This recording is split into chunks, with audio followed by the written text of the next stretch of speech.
lining from the worst three-game shooting funk of Nikola Jokic's career is that the Nuggets managed to pull out a win during that stretch, but now their Western Conference semifinal series with the Oklahoma City Thunder is tied 2-2 after another uncharacteristically efficient outing by Jokic during a 92-87 Denver loss Sunday in Game 4. Here's Jokic on those struggles. I mean, it's a little bit of everything, they're playing really good defense on me. They're really into my body, handsy, physical. And I think I missed like 2-3 open looks tonight. So it's a little bit of everything, they're shrinking the ball, they're shrinking the floor for me. They're having guy behind the defender. So it's a little bit of everything, So it's I need to do a better job, of course, but it's part of the game. All right, a little bit of this, a little bit of that. Stephen A., are Jokic's woes more about him playing poorly or OKC's defense just being that good? It's about OKC's defense. To watch them play defense against this guy, he'll catch the ball, Jay, Wendy. It's one dude on him. He puts the ball on the floor, and there's 6 hands at him. And their ability to recover, to be on him, and then to get out to defend somebody on the wing. They've got quickness. They've got tremendous athleticism. They defend at every single position. They've got some physical dudes that will put a body on you. Oklahoma City defensively is the real deal. Weeks ago, on several occasions, I brought up this category. There were like 9 statistical defensive categories they were number 1 in. I'm talking about loose balls, steals, points off turn. I mean, they all over the place. This is who they are. And obviously that means Jamal Murray's going to have to step up, be a bit more consistent. Michael Porter Jr. is going to have to be more consistent. Aaron Gordon is going to have to be as formidable as he was in the first couple of games of the series, etc. But you're just looking at them and you're just saying to yourself, listen, offensively, OKC can be challenging at times, particularly late in games. They try to they get in ISO situations and beat you that way. But defensively, the way they rotate, the way they move, the way they get out on shooters, even after they're suffocating you in the paint area. I can't say enough about what I've seen from them defensively. I got to give them credit.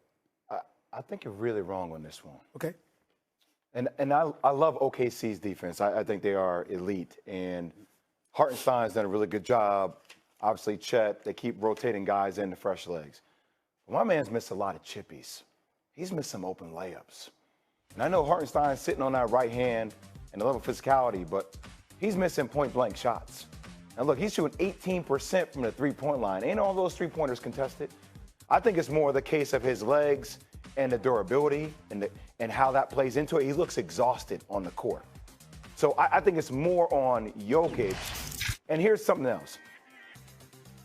I don't like hearing any excuses. They could be real. Obviously, last series versus the Clippers, Zubac did a great job being physical against him.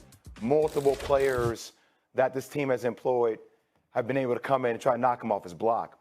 But when you're the best player in the world, and that is what I think about Nikola Jokic, he is the best player in the world. Even though all those things are true, this is the moment when you step it up and you gear it up. Now, nothing in his press conference told me he was not going to be doing that. But when I'm seeing him shoot 18% from the three-point line, that's not so much on defense. When I'm seeing him shoot 33% from the field, this dude can score against anybody in the world. Ain't nobody stopping him but himself. I think it's more his legs than Chet Holmgren, who is good, doing a good job. They're doing a good job. I'm not saying they're not. But this, to me, is more about Jokic than it is about OKC's defense. I think he is absolutely exhausted. I'm not talking about the last 3 games.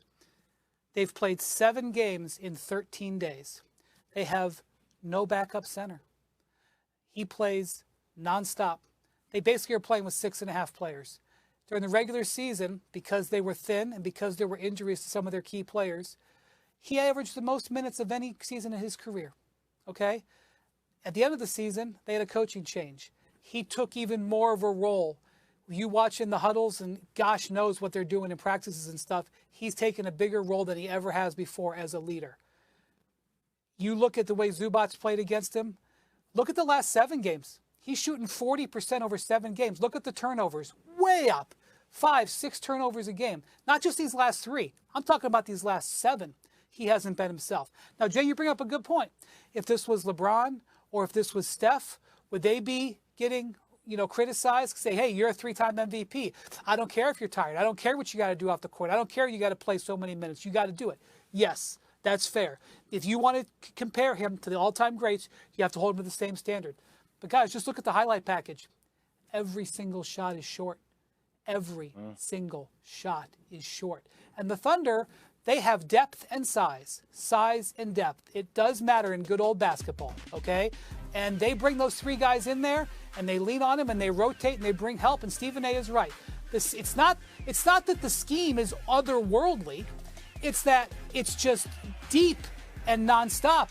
And every time one of them gets tired, bring in another one. And Jokic is still out there rolling up and down that court. So, look, it's a 3-game series now. 2 games are going to be in Oklahoma City. And, by the way, he didn't make an excuse. He didn't come out after the game and say anything. He took the onus on. I think he's exhausted. I think that's what it comes down to. And some of that is because of him, and some of that is because Denver hasn't supported him and given him a break, and it's coming home to roost now. But primarily it's because Dagnall and OKC have recognized he has no help at that center position. You're right. And the part of the strategy is to wear him down. Because what other team in the NBA can really, really pull that off?